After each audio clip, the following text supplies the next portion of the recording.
19th year of our Lord 2024, 3 p.m. Item 2, consider amending the Chapter 6 City of Odessa Personnel Policies and Procedures Ordinance and second approval. Mr. Bernal.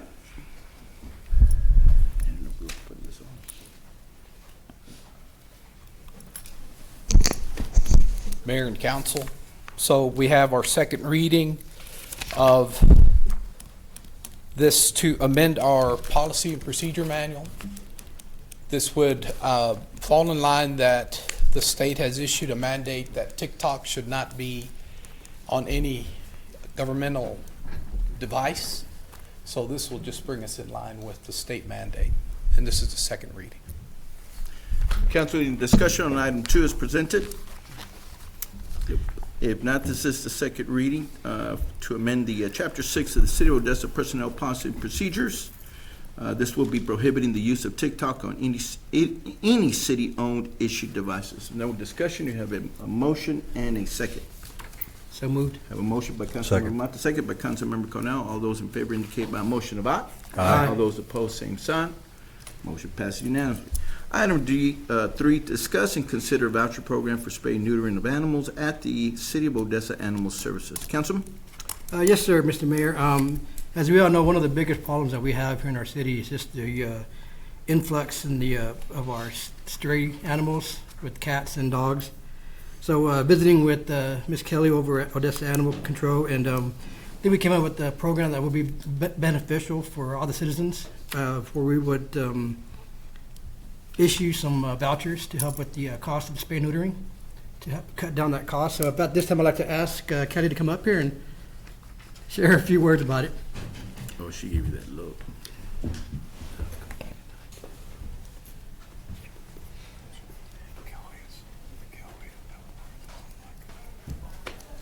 Good afternoon, Council. I spoke with Mr. Mata last week. We were talking about vouchers. There's been low-cost spay-neuter clinics in Odessa, around Odessa, for the last 10 years. Low cost, pay what you can, and sometimes even at no cost. So there are options throughout. I mean, there's 2 clinics in Odessa that still do low cost. So vouchers can be a good thing. They can go towards areas that are not given to the needy. So it has to be heavily regulated. And if the city is going to take a look at vouchers, then we need to be the ones that regulate where it goes, control how the money is spent, where it's spent, and who's going to get it. Is it truly people in need that are getting it, or is it the hoarders that are getting it that have 30 and 40 animals? Is it going to be used for feral animals? What's it going to be used for, and how are we going to disperse it out? I believe that we're going to need a city ordinance that will govern that, so that's going to be down the road. This is a very complex problem. It's not simple. The problem with the animals in our community is our community's not taking care of these animals. They're overbreeding, overpopulating them, let them run stray, not vaccinating. And until we start getting a hold of some of these problems, where's the money going? So those are the things that we need to look at long term. It's not just a simple thing, let's throw this amount of money on it. We need to look at the big picture, because the money needs to go to stopping it if we can stop it. Yeah, she's absolutely right. When we had that meeting, we were discussing that, but what would be the dollar amount that the city would allocate towards this? And right now, we know that Miller started out with $300,000, but that's just way too much. They're actually going back and cutting that cost because they know that it's just being wasted. So Hendrick would be really great at going back and looking at those costs. We were thinking more about around $100,000 to begin with, and the city would have, animal control would have total control of who gets the voucher, who sets up. We would set up the, I guess, the legal parameters of if there's a financial hardship that you have to apply for or whatnot. The details still have to be worked out. This is just like the first step in getting that process going, because we know it's a big problem here. The other thing is, we have veterinarians that we work with. We've worked with one here in the city for 14 years. They've come to our shelters and they've spayed and neutered animals for us, for adopted animals. I've already reached out to them to partner with them on a low-cost spay. And within the next week or two, we were going to host a low-cost spay at no cost to the city.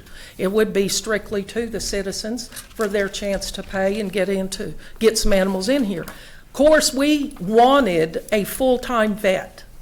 The Animal Advisory Committee wanted a full-time vet, and you put the budget in there for that. Unfortunately, we have nationwide shortages on vets. I even spoke to ECISD board members about maybe partnering on a vet tech program, if we could get something in there, maybe with Odessa College or something. We were trying various different avenues to go versus going strictly voucher. And those things are still in the works. We're still talking about it. We partner very closely with Angel Animal Clinic on our spays and neuters, and if we have emergencies and stuff afterwards. So we still have a lot of ideas and a lot of thoughts on this. They are receptive to vouchers as well.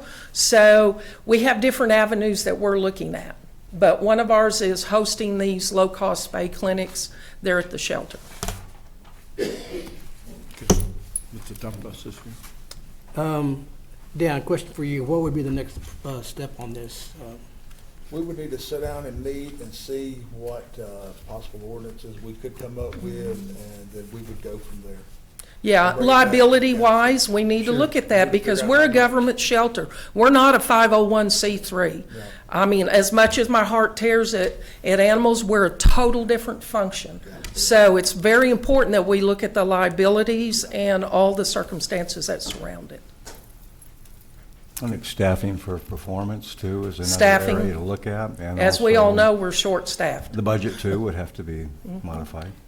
right? Yeah, that would definitely be something that would have to be looked at, is bringing in more help for this program. Yeah. Any other discussion on this Okay, item? I just have a question, Kelly. I know there's been lots of talks with Fix West Texas, and they were on our agenda, and then we didn't go that route. Can you give some insight for the future council that we really want it to stay with our animal shelter instead of Fix West Texas? Well, I think it's Odessa money. It's Odessa taxpayer money. It should be governed and it should be distributed by Odessa Animal Services. I mean, it's the citizens' money. And I think it should be looking at local. Yeah. Thank you. Kelly, I just want to publicly thank you for the diligent work that you do for our animal shelter program Thank here in you. Odessa, you and your staff. And I know you're shorthanded, Yes, sir. so thank you for your comments. I appreciate them. Thank you. Council, we have a speaker card. Okay. Susie Clark.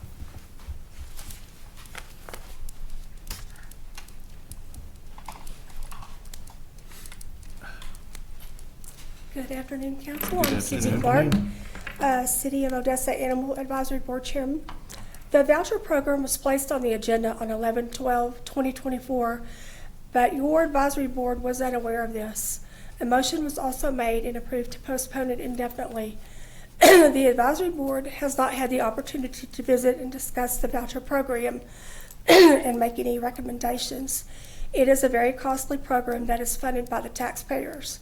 There are services that have been available for years within 15 miles that are low cost, pay what you can, or free that do not require a voucher at all for a spay and neuter. And that's really a fabulous opportunity that anyone can seek out right now. We have approval to hire a full-time veterinarian, and we desperately need the city's HR department and recruiting service to accomplish this. We have absolutely the most beautiful and amazing city facility in Texas, and we want to develop programs that benefit the taxpayers in the city of Odessa, and in turn, put money back into the animal services. We understand that veterinarians are not a dime a dozen, but we need to seek out that opportunity, and we need to find it. Thank you. Thank you. Thank you. And also, thank you for your service. Thank you. I appreciate you so much in all the years that we've worked together. Thank you. Council, any other further discussion on this item? No action. No action. Yeah, we just need to get, All right, seeing no further discussion, we're going to move on to item 4. Consider the canvass election returns, declare the results of the November 5th, 2024 election, general city election. Ms. Aguilar? Yes, Mayor, Council, thank you. According to the Texas Election Code, the governing body must canvass the election results from the election. In front of you, you have the unofficial election results provided by both Ector County and Midland County. The tabulations are as it stands, and this includes both Ector and Midland County according with the races in mayor at large and District 2. For mayor, Cal Hendrick, total votes 20,708. Javier Joven, 10,019 votes. Council member at large, Denise Swanner, 12,756 votes. Craig Stoker, 16,448. Council member District 1, Eddie Mitchell, 2,925. Mark Mata, 1,807. Council member District 2, Nayeli Urias, total votes 3,445. Stephen Thompson, 4,767 votes. Council, those are the results for your consideration. Thank you. We need a motion and a second. I so move. I have a motion by Councilmember Vasquez. Do I have a second by Councilmember Second. Cornell? All those in favor indicate by a motion of aye. Aye. All those opposed, same sign. Motion passes unanimously. Item 5, issue the certificate of election to Mayor-elect Cal Hendrick, Council members-elect Eddie Mitchell, Council member Stephen P. Thompson, and Raymond Charles Craig Stoker IV. Ready? Yes.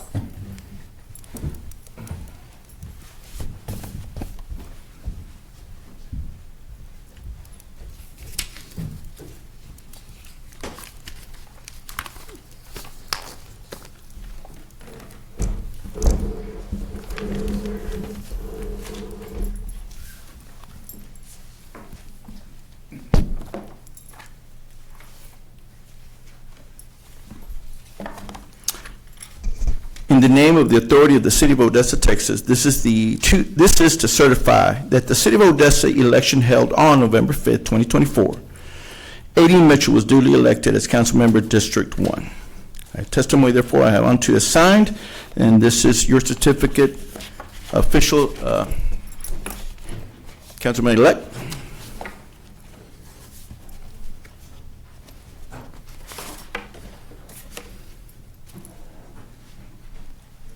Congratulations. Yes, sir. This is your certificate, sir. There you go. Appreciate it. Absolutely. Sorry. 3, 2, 1. Thank you.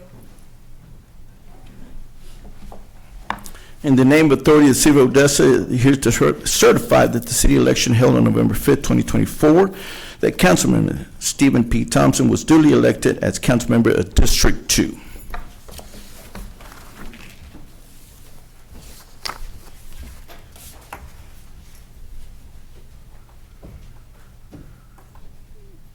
Congratulations, Councilman.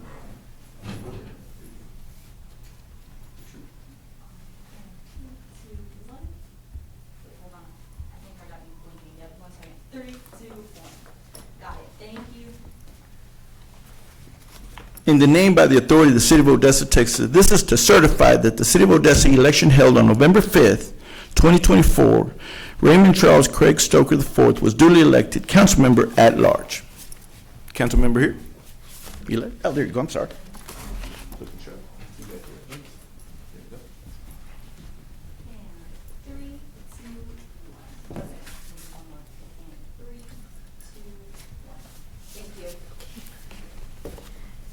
In the name and the authority of the City of Odessa, Texas, this is to certify that the City of Odessa election held on November 5th, 2024, Cal Hendrick was duly elected as mayor of the City of Odessa.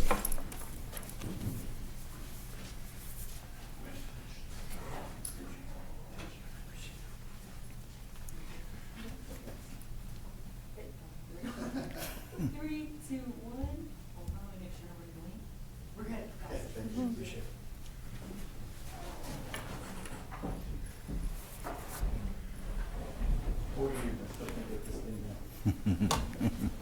That's it.